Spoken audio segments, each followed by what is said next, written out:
सकाळी आहोंना bye bye करण्यापासून ते रात्री त्यांचं वेलकम करण्यापर्यंतच्या प्रवासामध्ये मी आणि बबडू आम्ही दोघच असतो.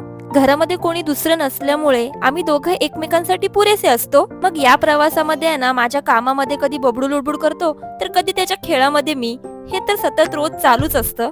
कधी तो हट्ट करतो की मला हे पाहिजे ते पाहिजे, कधी मी हट्ट करते की हे कर ते कर.